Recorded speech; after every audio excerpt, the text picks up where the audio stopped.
Graça e paz. Deus tem me feito refletir um pouco sobre avivamento. E fazem 6 anos que eu tenho orado e clamado por um genuíno avivamento. E eu aprendi 2 princípios dentro de um avivamento. O primeiro princípio é o princípio da oração persistente, da oração perseverante. O apóstolo Paulo, em Tessalonicenses, diz que nós devemos orar sem cessar. Sem dúvida, se olharmos para a vida de Jesus, nós podemos ver que ele era um homem de profunda vida de oração. A Bíblia diz em diversas vezes que Jesus, ele se retirava para um lugar solitário e passava a madrugada inteira orando. Jesus também falou sobre uma parábola, sobre o dever de sempre orarmos. E ele exemplifica ali falando sobre uma mulher viúva, a qual tinha a sua causa na mão de um juiz injusto. E tanto que ela perseverou, ela alcançou justiça da sua casa. Jesus naquela parábola termina dizendo: será que quando eu voltar, eu encontrarei fé na terra? A oração está intimamente ligada à fé. Jesus não só ensinou sobre oração, mas Jesus perseverou na oração. Se nós desejamos um verdadeiro e genuíno avivamento, nós devemos nos preocupar com a profundidade do nosso ministério e deixar nas mãos de Deus para que a extensão, a largura, para que os frutos estejam segundo o propósito e a soberania de Deus. Sem dúvida, essa é uma geração que ora pouco. Há muitos daqueles que cantam sobre avivamento, participam de conferências de avivamento, mas que não têm uma oração de avivamento. Avivamento começa no quarto, avivamento começa nos joelhos, avivamento começa quando sentimos dores em oração. O segundo princípio, o qual eu tenho aprendido nesses 6 anos de oração e de leitura sobre avivamento, é o princípio do arrependimento.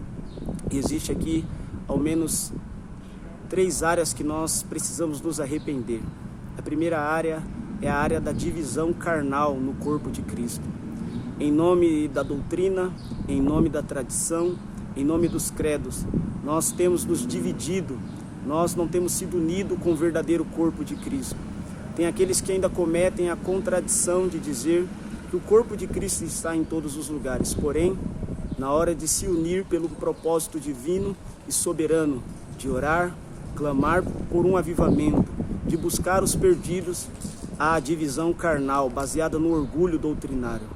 A segunda área que nós precisamos nos arrepender, sem dúvida, é a exaltação, é a substituição da exaltação de Cristo pela exaltação das doutrinas e dos credos, pela exaltação das instituições. Em nome da sua soberba institucional, tem aqueles que preferem ficar com a sua doutrina, a sua tradição, os seus credos, do que glorificar a Cristo. Colocam as suas instituições, os seus costumes, colocam as suas tradições, os seus pregadores tradicionais acima do Cordeiro de Deus.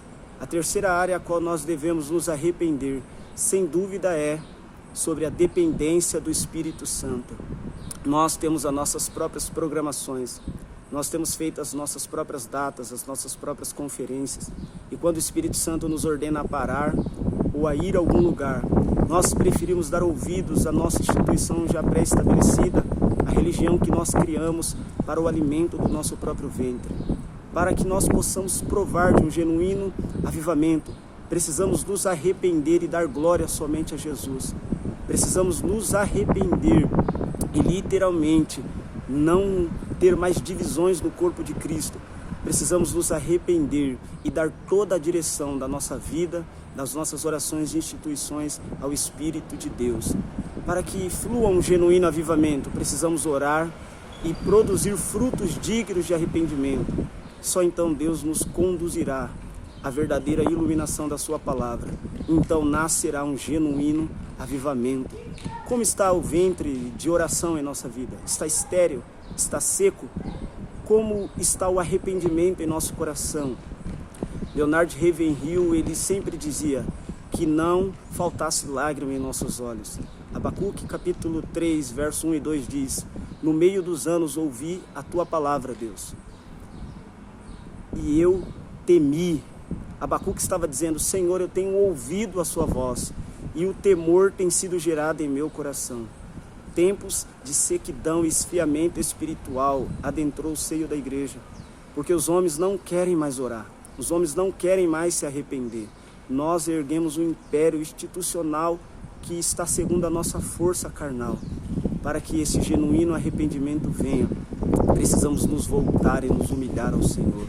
Que Deus desperte no seu coração o genuíno desejo por um avivamento bíblico. Amém?